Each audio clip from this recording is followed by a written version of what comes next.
Breaking: Israel has effectively expelled Britain. Not individual travelers, not civilians. The entire British government is now blocked. No entry, no exceptions. Benjamin Netanyahu didn't merely shut the door, he sealed it tight, sending a direct signal that he believes the UK has betrayed its allies and handed a win to extremists. This isn't a small diplomatic disagreement, it's a historic break that may never be repaired. 4 days ago, Keir Starmer made 2 explosive moves that triggered this entire collapse. First, he threw his support behind ICC arrest warrants targeting top Israeli leaders. Then, he imposed a complete weapons embargo on Israel, including defensive technology that Israel says saves children from rocket fire. What followed was instant pandemonium. Britain's ambassador to the UN, Dame Barbara Woodward, didn't even hear about these decisions from her own side. She discovered them only after an Israeli diplomatic complaint. Her resignation was typed up and sent that same night. The Foreign Office was left clueless. Intelligence agencies were blindsided. Even David Lammy, Britain's foreign secretary, had no warning. Then came Netanyahu's retaliation. Lammy was already airborne, headed for Tel Aviv, when Israeli officials revoked his landing permission mid-flight. His aircraft had to turn back over the Mediterranean while flight tracking apps showed every moment live. A G7 nation's top diplomat rejected in real time, something seasoned diplomats are labeling unheard of and humiliating. Later that night, Netanyahu stood before cameras with his national security chiefs. At 9 p.m. in Jerusalem, he delivered a chilling line: a country that deserts its allies in their darkest moments should expect nothing in return. Almost immediately, Israel froze intelligence sharing deals worth billions. Mossad agents now label British officials as security liabilities. Top Israeli authorities insist the breach is permanent. Their words are not emotion, they are policy. Here's where the fear escalates. Israeli intelligence has prevented 17 terror attacks on UK soil.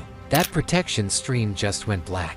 Israeli cyber companies safeguard many of Britain's critical infrastructures: electricity grids, banking networks, digital defenses. Those shields are being dismantled right now.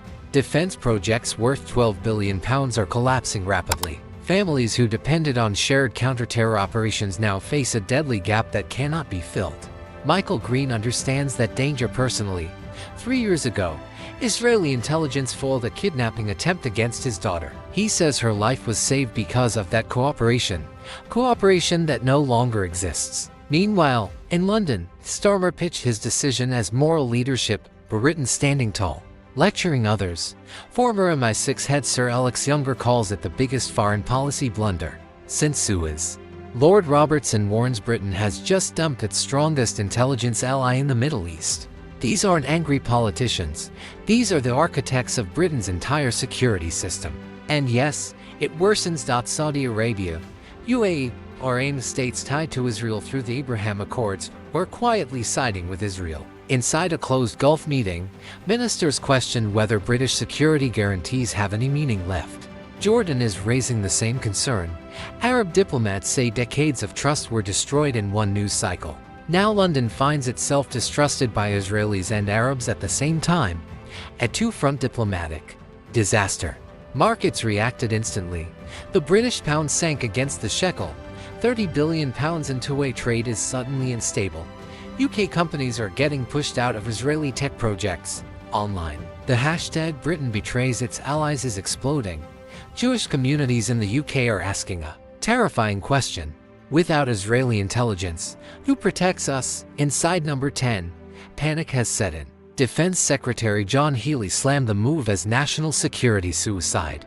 Home Secretary Yvette Cooper was overheard whispering, "We've made Britain a target without a shield." Even WhatsApp groups inside the National Security Council are being renamed to things like foreign policy disaster. No one is asking whether this was a mistake. They're arguing over how devastating the consequences will be. Then the classified leaks arrived. Me5 warning documents reveal Iran-backed operatives are already probing the new security gaps. Planned attacks are being scheduled to exploit Britain's blindness.